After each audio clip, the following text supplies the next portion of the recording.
नमस्कार. Share market Marathi या YouTube चॅनलवर आपल्या सर्वांचं हार्दिक स्वागत. आजच्या व्हिडिओमध्ये आपण गुरुवार दिनांक 12 फेब्रुवारी 2026 साठीचं इंडेक्सचं विश्लेषण करणार आहोत. मात्र या विश्लेषणाला सुरुवात करण्यापूर्वी मला तुम्हाला शेअर मार्केट मराठीच्या ॲप विषयी थोडक्यात माहिती सांगायची आहे. शेअर मार्केट मराठीचं ॲप आता Android आणि iOS अशा दोन्ही प्लॅटफॉर्मवर उपलब्ध आहे. हे ॲप तुम्ही तुमच्या मोबाईलमध्ये डाउनलोड करून इन्स्टॉल केलंय का? जर केलं नसेल तर आजच करा. याचं कारण असं आहे की शेअर मार्केट मराठीच्या सर्व सर्व्हिसेस आता ॲपच्या माध्यमातून उपलब्ध आहेत. यामध्ये शेअर मार्केट मराठीचे फ्री कोर्सेस, प्रीमियम ग्रुप आणि पेड कोर्सेसचा समावेश आहे. तुम्हाला जर हे ॲप डाउनलोड करून इन्स्टॉल करायचं असेल तर त्याची लिंक या व्हिडिओच्या डिस्क्रिप्शनमध्ये तसंच कमेंट सेक्शनमध्ये जी पहिलीच कमेंट आहे ज्याला आपण पिन कमेंट म्हणतो या दोन ठिकाणी उपलब्ध करून दिलेले आहेत. तुम्ही ह्या दोनपैकी कोणत्याही एका ठिकाणी जाऊन लिंकवर क्लिक करून हे ॲप डाउनलोड करून इन्स्टॉल करू शकता. हे झालं आपल्या शेअर मार्केट मराठीच्या ॲप विषयी थोडक्यात माहिती. आता आपण आपल्या मूळ विषयाकडे परत येऊया आणि आज बुधवारी इंडेक्समध्ये कशाप्रकारे मूव्हमेंट झाली आणि उद्या गुरुवारी कशाप्रकारे मूव्हमेंट होऊ शकते याचं विश्लेषण करण्यासाठी डायरेक्टली जाऊया चार्टवर. आणि इथे मी निफ्टी 50चा 15 मिनिटाच्या टाइम फ्रेम मधला चार्ट ओपन केलेला आहे. आपण काल जे विश्लेषण केलं होतं त्यामध्ये आपल्याला असं लक्षात आलं होतं की ही एक तेजी झालेली होती. त्यानंतर एक सेलिंग झालं होतं. त्यानंतर पुन्हा एक तेजी झाली होती आणि पुन्हा एक सेलिंग व्हायला सुरुवात झाली होती. इथे एम पॅटर्न बनायला सुरुवात झाली होती, बनलेला नव्हता. एम पॅटर्न कधी बनला असता? हा जर लो आहे, हा ब्रेक झाला असता, याच्या खाली एक कॅन्डल क्लोज झाली असती 15 मिनिटाची आणि त्याचा लो नेक्स्ट कॅन्डलनं ब्रेक केला असता, तर मग आपण असं म्हटलं असतं की हा एम पॅटर्न बनलाय आणि त्याचं ब्रेकआउट सुद्धा आलंय. अर्थात ते झालं नाही.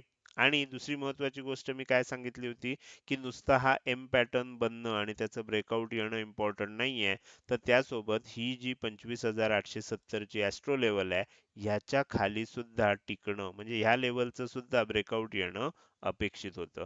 अर्थात तुम्ही बघू शकता आज काय झालं, आज गॅप अप ओपन झाली. इव्हन कालचा जो हाय होता त्याच्यावर ओपनिंग झालं. याचा अर्थ काय झाला की मग हा जो आपण एम पॅटर्न बघत होतो ह्या एम पॅटर्नचं महत्व आता संपुष्टात आलं. कारण हा एम पॅटर्नच्या जो हाय होता, पहिला हाय होता त्याच्याही वर ओपन झालंय. म्हटल्यानंतर आता ह्या एम पॅटर्नचं महत्व संपुष्टात आलं. आता जर एम पॅटर्न बनणार असेल तर तो इकडून पुढे बनणार हे आपल्याला लक्षात आलं. ओपन वर झालं. झाल्यानंतर काय झालं, आणखीन थोडं वर जायचा प्रयत्न झाला. 26,000च्या थोडा वेळ वर पण टिकलं होतं आणि त्यानंतर एक सेलिंग आलं. तुम्ही बघू शकता एक खूप मोठं सेलिंग आलं. त्यानंतर पुन्हा एक बाउन्स आला. पुन्हा एक सेलिंग आलं. परत इथे एक एम पॅटर्न बनतोय की काय अशी परिस्थिती निर्माण झाली. म्हणजे तुमच्या लक्षात येईल की जेव्हा मार्केट साइडवेज असतं, अशा वेळेला आपल्याला असे बऱ्यापैकी एम पॅटर्न बनत असतात. आता तुम्हाला इथे वाटेल की इथे एम पॅटर्न खरोखर बनलाय कारण ह्या लोच्या खाली इथे गेलं होतं. पण आपला नियम काय आहे? जे नियमित सदस्य आहेत त्यांना माहिती असेल की आपला नियम असा आहे की जो मिडल पार्ट असतो त्याच्या खाली क्लोजिंग आलं पाहिजे. एखाद्या रेड कॅन्डलचं म्हणजे ही जी कॅन्डल होती ह्याचं जर क्लोजिंग ह्या लेवलच्या खाली आलं असतं, म्हणजे अशा प्रकारे खालच्या बाजूला क्लोजिंग आलं असतं आणि अशी रेड कॅन्डल बनली असती आणि नेक्स्ट कॅन्डलनं समजा हा लो ब्रेक केला असता, मग आपण म्हणू शकलो असतो की ह्या एम पॅटर्नचं इथे ब्रेकआउट आलं. प्रत्यक्षात जर बघायला गेलं तर तुमच्या लक्षात येईल की इथे ह्या लेवलच्या खाली किंमत गेली पण 15 मिनिटाच्या एकाही कॅन्डलनं ह्याच्या खाली क्लोजिंगच दिलं नाही. त्यामुळे इथे सुद्धा एम पॅटर्न बनत आलेला होता, मात्र तो बनता बनता राहून गेला आणि तो बनू शकला नाही. त्यानंतर पुन्हा एकदा तेजी व्हायला सुरुवात झाली. आता हे सर्व बघितल्यानंतर तुमच्या काय लक्षात येईल की मागच्या 2 दिवसामध्ये म्हणजे 10 तारीख आणि 11 तारीख आज, काल आणि आज ह्या 2 दिवसामध्ये आपल्याला इथे काय दिसतंय. मी आता ही लेवल काय करतो, आता आपल्याला ह्याचे उपयोग नाही त्यामुळे काढून टाकतोय. आता उद्यासाठीचं विश्लेषण करायचंय आपल्याला. पण मागच्या 2 दिवसात काय दिसतंय आपल्याला, खालच्या बाजूला 25,900, वरच्या बाजूला 25,980. तुम्ही बघू शकता 25,900च्या खाली एकदाही क्लोजिंग सुद्धा आलेलं नाही. किंमत इथे 10 तारखेला ओपन झाल्यावर थोड्या वेळासाठी गेली होती. त्यानंतर इथे थोड्या वेळासाठी गेली होती. अगदी काही क्षणासाठी गेली होती. त्यानंतर आपल्याला 25,900च्या खाली किंमत गेलेलीच नाही. त्याचबरोबर आपल्या लक्षात येईल की 25,980च्या वर सुद्धा किंमत जास्त वेळ टिकली नाही. गेली नाही इथे, इथे गेली पण टिकली नाही. इथे ओपन झालं आज, पण टिकलं नाही. तुम्ही बघू शकता त्या खाली आलं. त्यानंतर संपूर्ण दिवस बघितला तर तुमच्या लक्षात येईल की 25,980 हा वरच्या बाजूची रेझिस्टन्स लेवल आहे मागच्या 2 दिवसाची, असं आपल्याला चित्र तयार झालंय. आणि 25,900 हा सपोर्ट लेवल आहे, असं चित्र तयार झालंय. आणि 2 दिवस काय होते, आपल्याला छोटे छोटे स्कॅल्पिंगचे ट्रेड चांगले मिळतात, पण एक आपल्याला मोठा ट्रेड जसा पाहिजे, म्हणजे जसा 6 तारीख पासून 10 तारीख पर्यंत आपण एक तेजीचा मोठा ट्रेड किंवा मोठी एक मुवमेंट बघितली, तशी मोठी मुवमेंट आपल्याला इथे बघायला मिळत नाहीये. तर त्याच्यासाठी आपल्याला ही रेंज आहे ह्याचं ब्रेकआउट होणं आवश्यक आहे. आता आपण हे जर थोडंसं सिंपल करायचं म्हटलं, तर आपण कशा पद्धतीनं करू शकतो, आणि थोडं थोडं ह्याला जर आपल्याला सावध राहायचं असेल, तर वरच्या बाजूला आपण 26,000 ची लेवल घेऊ शकतो. खालच्या बाजूला आपण काय करू शकतो, 25,875 ची लेवल घेऊ शकतो. अशा प्रकारे आपण काय करू शकतो, आपण थोडं आणखीन सेफ होऊ शकतो, किंवा ह्याच लेवल आणखीन थोड्या खाली पण आणता येऊ शकतात 25,960 च्या आसपास.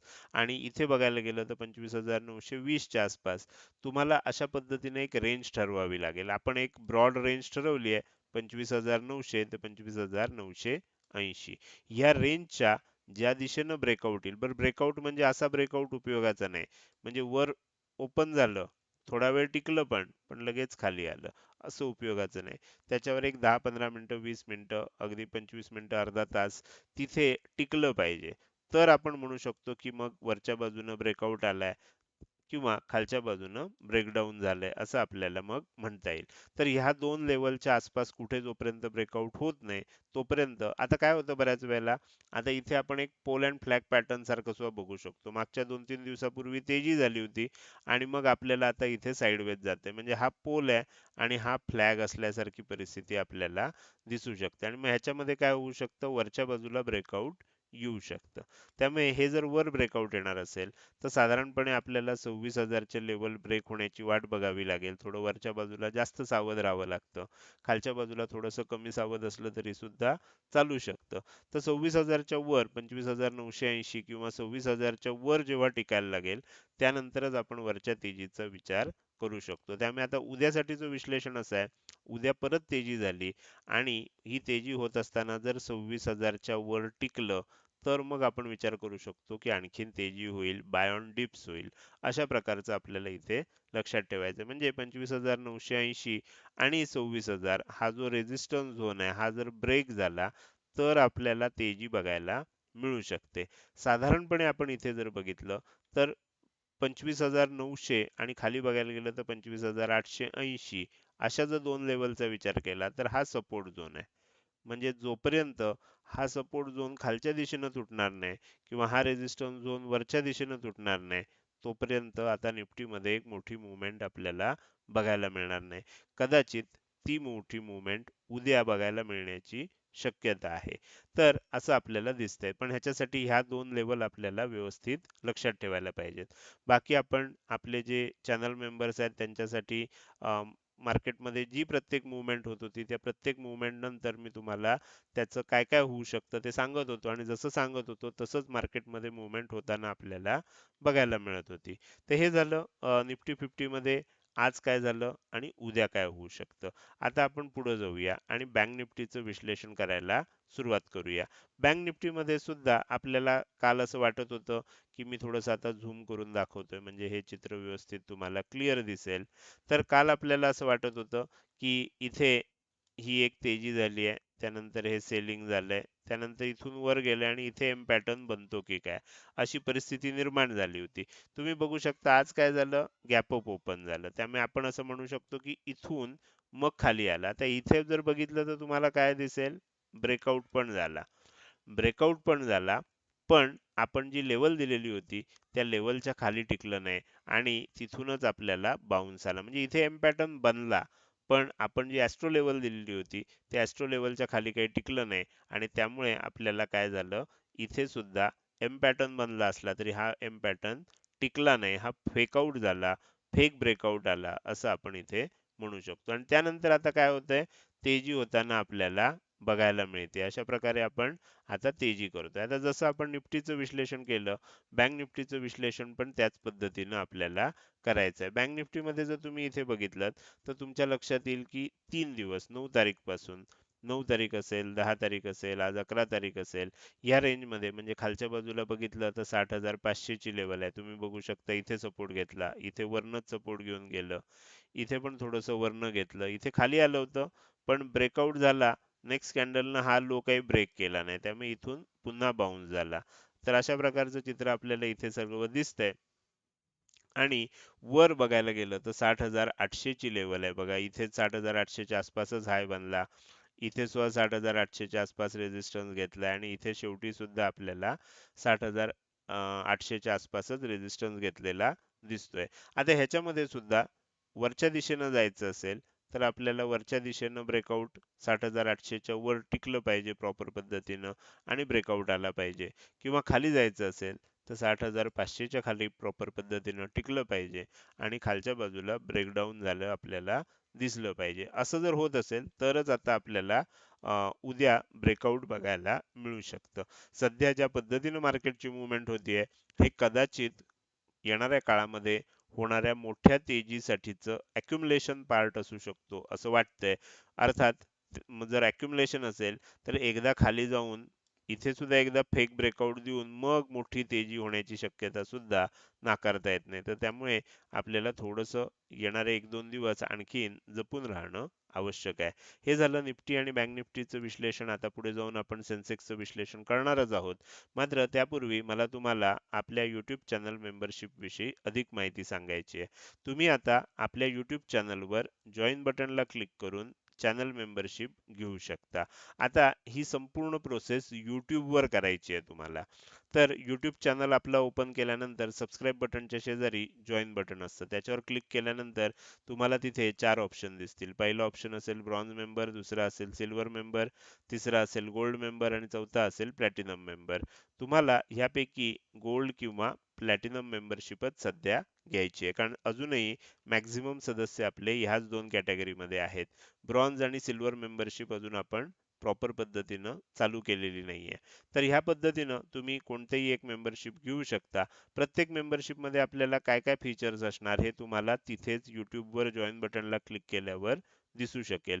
तुम्हाला ह्याच्यासाठी जे पेमेंट करायचं आहे ते सुद्धा YouTubeवरच करायचं आहे. मला पर्सनली डायरेक्ट पाठवायचं नाहीये. तर हे सर्व YouTubeवर होतं. ह्याच्यामध्ये तुम्ही कुठलीही मेंबरशिप घेतलीत की तुम्हाला YouTube चॅनलवर ज्या YouTubeच्या पोस्ट असतात त्याच्या माध्यमातून अपडेट्स बघायला मिळतील. तर त्याच्यासाठी तुम्ही काय केलेलं असलं पाहिजे, आपला शेअर मार्केट मराठी हा YouTube चॅनल सबस्क्राईब केलेला असला पाहिजे आणि त्याच्या शेजारी असणारं बेल आयकॉनवर क्लिक करून ऑल असं नोटिफिकेशन जे असतं ते सिलेक्ट केलेलं असलं पाहिजे. तरच तुम्हाला ह्याची नोटिफिकेशन मिळू शकणार. अनेक जण काय करतायत, मेंबरशिप घेतायत आणि नंतर नंतर म्हणतात सर आम्हाला काहीच अपडेट मिळत नाहीये. अपडेट मिळण्यासाठी YouTubeचं बेसिक कन्सेप्ट जे आहेत ते तुम्हाला माहित पाहिजेत. बेसिक कन्सेप्ट काय आहे, आपल्याला चॅनलला सबस्क्राईब करायचं आहे. दुसरी महत्त्वाची गोष्ट काय आहे, चॅनलच्या शेजारी जो बेल आयकॉन असतो त्या बेल आयकॉनला क्लिक करायचं आहे आणि त्याच्यामध्ये ऑल 3 ऑप्शन असतात, त्यापैकी ऑल ऑप्शन घ्यायचा आहे. म्हणजे जे नोटिफिकेशन येतं ते ऑलचं येणार आणि मग तुम्हाला काय होईल, YouTube पोस्ट जसा YouTube व्हिडिओचा मेसेज येतो तसा YouTube पोस्टचा तुम्हाला तुमच्या नोटिफिकेशनमध्ये मेसेज येणार आणि त्याच्यामध्ये तुम्हाला जी काही अपडेट्स असतील ती तुम्हाला बघायला मिळणार. तर हे सर्व YouTubeवर होतं, WhatsAppवर होत नाही, ही गोष्ट लक्षात घ्या. म्हणजे तुम्ही आपल्या चॅनलची मेंबरशिप घेतलीत की येणाऱ्या सर्व गोष्टी ज्या आहेत, म्हणजे तुम्हाला मेंबरशिप घेण्यापासून ते त्यानंतर येणाऱ्या अपडेटपर्यंत हे सर्व आपल्या YouTube चॅनलवरच होतं. हे मला तुम्हाला इथे सांगायचं होतं. तर हे झालं YouTube चॅनल मेंबरशिप विषयी. तुम्हाला ह्याविषयी अधिक माहिती पाहिजे असेल तर आपला हा नंबर आहे, हा WhatsApp मेसेजचा नंबर आहे. याच्यावर फक्त WhatsApp मेसेजद्वारे संपर्क करू शकता. हा नंबर नोट डाउन करून घ्या. याच्यावर जेव्हा तुम्ही WhatsApp मेसेजद्वारे संपर्क कराल तेव्हा तुम्हाला या सर्व मेंबरशिप विषयी अधिक माहिती सांगितली जाईल. तर तुम्हाला अधिक माहिती पाहिजे असेल तर या नंबरवर WhatsApp मेसेजद्वारे संपर्क करा. या नंबरवर कॉल करू नका, कॉल स्वीकारले जात नाहीत. तर हे झालं YouTube चॅनल मेंबरशिप विषयी. आता आपण आपल्या मूळ विषयाकडे परत येऊया आणि निफ्टी आणि बँक निफ्टीच्या विश्लेषणानंतर सेन्सेक्सचं विश्लेषण करायला सुरुवात करूया. सेन्सेक्स मध्ये सुद्धा बघा तुम्हाला ही लेवल दिलेली होती 84,065 ची. कालचं विश्लेषण जर बघितलं नसेल तर मुद्दाम बघा. ही लेवल दिलेली होती. आज येत येत येत तिथपर्यंत आलं पण ती लेवल ब्रेक झाली नाही.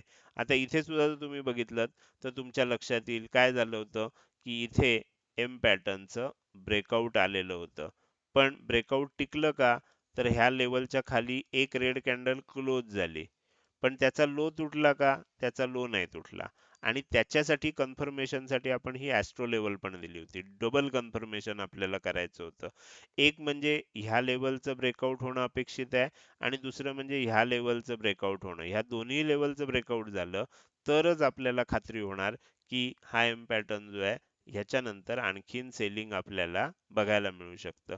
हे डबल कन्फर्मेशन असल्यामुळे आपण फॉल्स ब्रेकआउट जे होतात म्हणजे इथे बघितलं तर इथे फॉल्स ब्रेकआउट झाला. या फॉल्स ब्रेकआउटला आपण सापडलो नाही, अडकलो नाही, ह्याच्यामध्ये नुकसान झालं नाही. याचं कारण आपल्याला दुसरी लेयर पण, दुसरा थर पण आपल्याकडे उपलब्ध होता चेक करण्यासाठी. तर माझ्या मते आता तुम्हाला लक्षात आलं असेल की ॲस्ट्रोचा आपल्याला किती उत्तम प्रकारे उपयोग होतोय. आता ही लेवल आपण काढून टाकूया. आता उद्यासाठी काय दिसतंय जसं बाकीच्या दोन इंडेक्समध्ये दिसतंय. सेन्सेक्स सुद्धा आपल्याला दोन लेवलमध्ये अडकलेला दिसतोय. मागच्या 2 दिवसापासून 10 आणि 11 तारीखपासून 84,150 ही खालच्या बाजूची लेवल आहे. इथे बघा सपोर्ट घेतला, इथे सपोर्ट घेतला, इथे सपोर्ट घेतला, इथे खाली ब्रेक झालं. पण ज्या लेवलनं त्याला ब्रेक केलं त्याचा लो तुटला नाही. त्यानंतर बाउन्स आला. म्हणजे इथे जो सपोर्ट घेतला, इथे जो सपोर्ट घेतला.